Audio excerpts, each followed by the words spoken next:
Hi everyone, today we're talking about station 2 of our lab practical, and we're talking about how to locate the epicenter of an earthquake.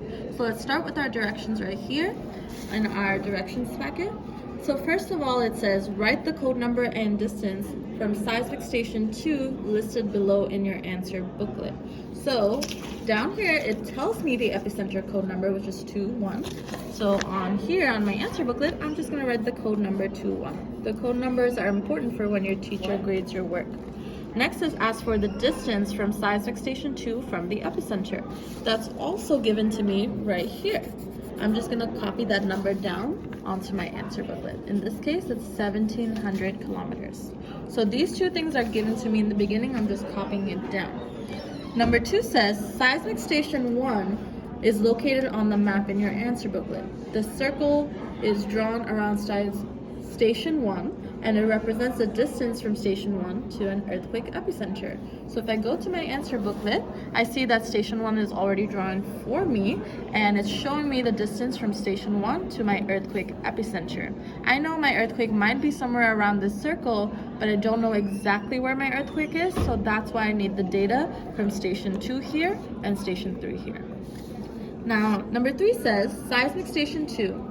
Use the compass to draw a circle around station 2 on the map in your answer booklet to represent the distance from seismic station 2 to the epicenter provided for you. So, Megan, can I have my compass, please? I used my compass and it already gave me the answer. It tells me that my distance from seismic station 2 is 1,700 kilometers. I'm gonna go to my answer booklet and I'm gonna measure 1,700 kilometers with my compass. I'm gonna put the metal part on 0, and I'm just gonna measure out 1,700, which should be somewhere around here. Notice that each tiny increment is going up by 200. Once I measured 1,700, I'm gonna keep this distance. Since I'm measuring station 2, I'm gonna put the metal part of my compass on station 2, and I'm just gonna draw a circle around station 2 that's 1,700 kilometers.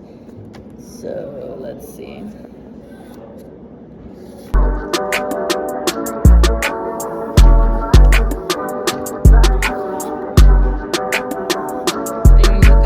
So now I have a circle around station 2. I hope it's visible. Okay.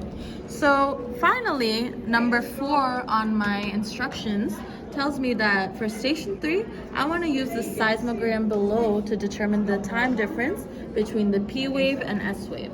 So for this one, they don't give me the distance, and I need to figure out the distance myself. So first, let's figure out what the time with the P wave was and the time of the S wave was.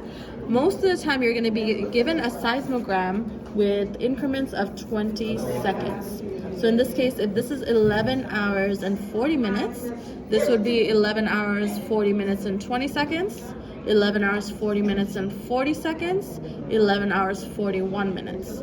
So P wave would be 11 hours and 41 minutes. So let's keep going.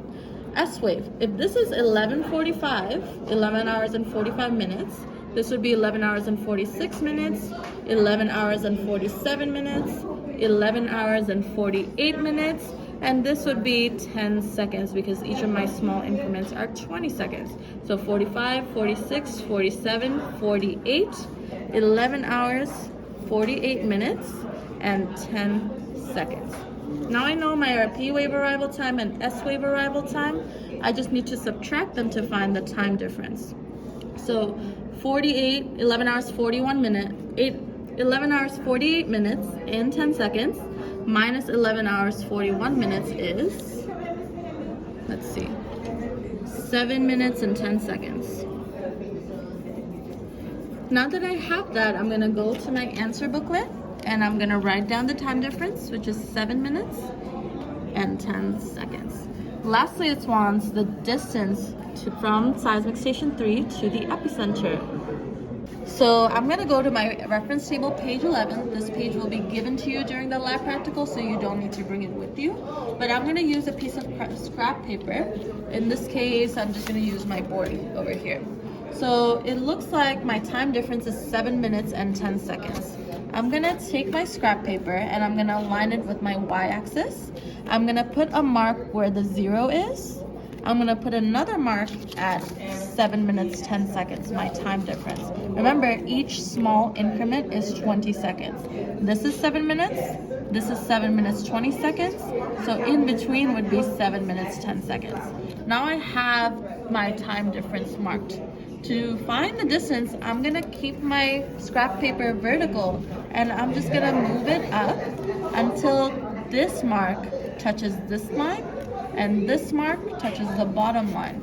So my answer, I'm gonna stop somewhere around here. It looks like here, this mark is touching this line and this mark is touching this line. Now I'm gonna stop here and I'm just gonna move down to my x-axis. And I see that my distance is around 5,000, 5,200, 5,400, 5,600. My distance is around 5,800 kilometers. And that's what I'm going to write in my answer booklet right here, 5,800 kilometers. Now that I have my distance, I can now draw a circle around station 3. I'm going to use my compass again. I'm going to measure a distance of 5,800. So, let's see. I always put the middle part at 0, and I'm going to measure 5,800. That's somewhere around here. Remember, each small increment is 200. I'm going to take my middle part again, and I'm going to put it around 3. It's okay if when you draw the circle, it goes outside the map. That's a very normal thing to happen. But what I'm going to do is draw a circle around station 3. Now, a lot of times you're going to see all 3 circles intersect, but a lot of times you'll also see them almost intersect. You don't have to do much here if they don't intersect. You just want to find the place where station 1, the circle around 1, 2, and 3 do connect. And that's somewhere around in this area.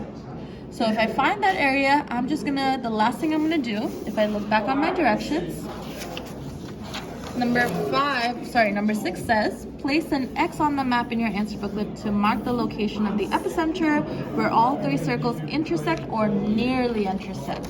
They almost nearly intersect here, so I'm going to draw a big X right here.